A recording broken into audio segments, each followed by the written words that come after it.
పాత నగకు సమానమైన బరువుకు నగలు తీసుకోండి. నయా పైసా ఇవ్వాల్సిన పనిలేదు. లలిత అడ్వాన్స్ ప్లాన్. వేసుకున్న వేషం కాంగ్రెస్ది, మాట్లాడే స్క్రిప్ట్ చంద్రబాబు నాయుడుది. మళ్ళీ చంద్రబాబు నాయుడుతో మమ్మల్ని కలిపినట్టు మాట్లాడుతుంది. ఆవిడ చంద్రబాబు నాయుడిని కలిసిన తీరు మీరు చూశారు, పవన్ని కలిసిన తీరు చూశారు. కాబట్టి ఈరోజు ఆమె మాటలకి క్రెడిబిలిటీ లేదు అనేది కూడా స్పష్టంగా చెప్తున్నాను.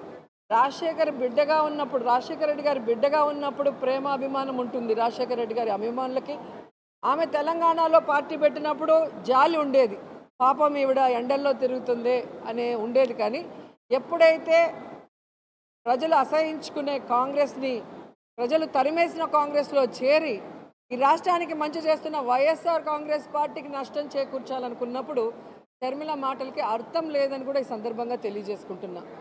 ఎందుకంటే షర్మిల గారు తెలంగాణలో పార్టీ పెట్టినప్పుడు స్పష్టంగా చెప్పింది, నేను ఇక్కడే పుట్టాను, ఇక్కడే చదువుకున్నాను, ఇక్కడే పెళ్లి చేసుకున్నాను, నా ప్రాణం ఉన్నంత వరకు ఈ తెలంగాణ ప్రజలకి కష్టం వచ్చినా నష్టం వచ్చినా అండగా ఉంటానని చెప్పింది. మరి అలాంటి బిడ్డ ఈరోజు ఆ పార్టీని కాంగ్రెస్లో విలీనం చేసి తెలంగాణని గాలికి వదిలేసి ఆంధ్రప్రదేశ్లో వచ్చి మళ్ళీ కొత్త అవతారం ఎత్తితే ఏ విధంగా గౌరవం ఉంటుంది, మాటకి క్రెడిబిలిటీ ఉంటుంది? ఈరోజు జగన్మోహన్ రెడ్డి గారిని చూడండి, పావురాల గుట్టలో ఇచ్చిన ప్రామిస్ని ఫుల్ఫిల్ చేయడానికి ఎన్ని అవమానాలు, ఎన్ని కష్టాలు, ఎన్న తప్పుడు. కాంగ్రెస్ పార్టీ అధికారంలోకి వచ్చేదానికి నా వంతు పాత్ర చాలా ఉంది, నేను కాంగ్రెస్ ను గెలిపించాను అని అన్నారు కదా. ఆంధ్రప్రదేశ్ లో కూడా ఆ ఫలితాలు పునరావృతం అవుతాయని అనుకుంటున్నారా? తప్పకుండా కాంగ్రెస్ పార్టీ ఏదో కింద పడిందమ్మా. కాంగ్రెస్ పార్టీ బలోపేతం కోసం శాయశక్తులా ప్రయత్నిస్తాం. ఎలాగైతే తెలంగాణలో శ్రమవంచన లేకుండా పాదయాత్రతో సహా ఎంత వీలైతే అంత కష్టపడి ఒక నియంత్రణ దించాము. ఆంధ్ర రాష్ట్రంలో కూడా కాంగ్రెస్ పార్టీని అధికారంలోకి తేయడానికి నా వంతు కృషి చేస్తా. కాంగ్రెస్ పార్టీ సంపూర్ణంగా కష్టపడుతుందని మాటిస్తున్నాం. Thank you. నాన్నకి చాలా దగ్గరవాడు,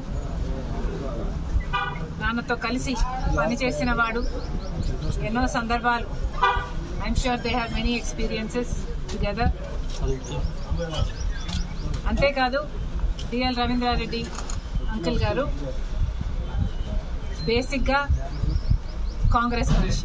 ఈయన డిఎన్ఏ కాంగ్రెస్ అని మాకు పూర్తి విశ్వాసం. కాబట్టి ఇప్పుడు ఆంధ్ర రాష్ట్రంలో కాంగ్రెస్ పార్టీని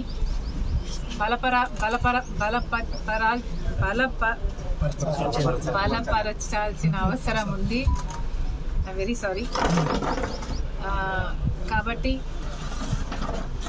అంకుల్ని కాంగ్రెస్ పార్టీలోకి సపోర్ట్ చేయడమే కాకుండా కాంగ్రెస్ పార్టీతో కలిసి పనిచేసి గెలిచే దిశగా ఈ ఎన్నికలు కూడా మాతో కలిసి పనిచేయాలని కోరడానికి వచ్చాం. Thank you.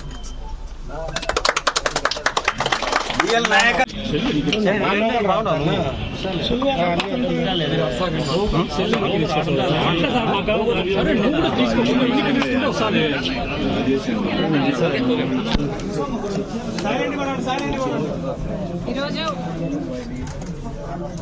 ఆంధ్ర రాష్ట్ర కాంగ్రెస్ పార్టీ అధ్యక్షురాలుగా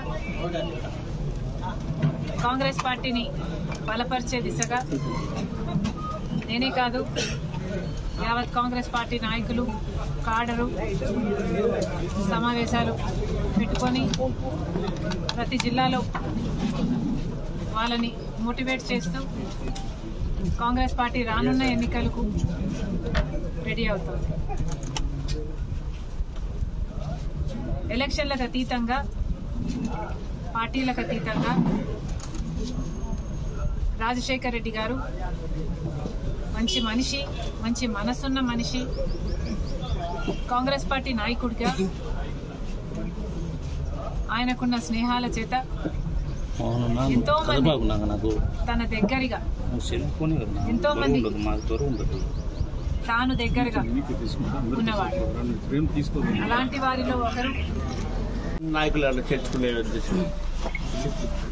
ఆ ప్రక్రియలో ఎంతమందిని వీలైతే అంతమందిని కాంగ్రెస్ పార్టీలోకి ఆహ్వానించడం జరుగుతుంది. కాంగ్రెస్ పార్టీ బేసిక్గా ప్రజల మంచి కోరే పార్టీ. కాంగ్రెస్ పార్టీ మాత్రమే. కాంగ్రెస్ పార్టీ ఉండుంటే మన రాష్ట్రం ఇంత దయనీయ స్థితిలో ఉండేది కాదు. ఈ పార్టీ మన స్పెషల్ స్టేటస్ వచ్చేది. ఈ పార్టీ పోలవరం ప్రాజెక్టు పూర్తయిపోయేది. ఈ పార్టీకి ఎన్నో ప్రాజెక్టు, రాజధాని అయితేనేమి, ఇలాంటి ప్రతి ఒక్కటి మనం సాధించుకునే వాళ్ళం. కడప స్టీల్ ప్లాంట్ అయితేనేమి, railway Kadapa to Bengaluru railway line అయితేనేమి, స్పెషల్ ప్యాకేజీలు అయితేనేమి, రాయలసీమకు ఉత్తరాంధ్రకు, ఇలాంటివి ఎన్నో సాధించుకుని ఈ పార్టీకి ఆంధ్రప్రదేశ్ ఒక మంచి స్థాయిలో ఉంటుంది. ఇవన్నీ జరగలేదు అంటే దానికి కారణం కాంగ్రెస్ పార్టీ అధికారంలోకి రాలేకపోయింది. కాబట్టి ఇది మళ్ళీ రిపీట్ అవ్వకూడదు. కాంగ్రెస్ పార్టీ అధికారంలోకి వస్తేనే ఇవన్నీ సాధ్యం చేసుకోగలము అన్నది వాస్తవం.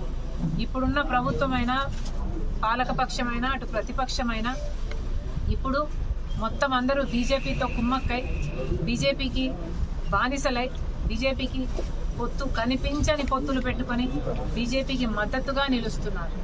ఇంత చేసినా కూడా బీజేపీ పార్టీ ఈ రోజు వరకు మన రాష్ట్రానికి ప్రత్యేక హోదా ఇవ్వలేదు, పోలవరం ప్రాజెక్ట్ ఇవ్వలేదు. ఈరోజు విశాఖ స్టీలును కూడా అమ్మేసే ప్రయత్నం చేస్తున్నారు.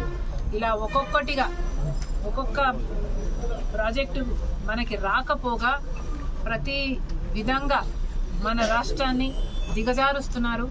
ఇంత అన్యాయం బీజేపీ పార్టీ ఆంధ్ర రాష్ట్రానికి చేస్తున్నా కూడా ఇటు జగనన్న గారు, అటు చంద్రబాబు గారు బీజేపీకి తొత్తుల్లా బీజేపీకే మద్దతు ఇస్తున్నారు. ఇది తగదు.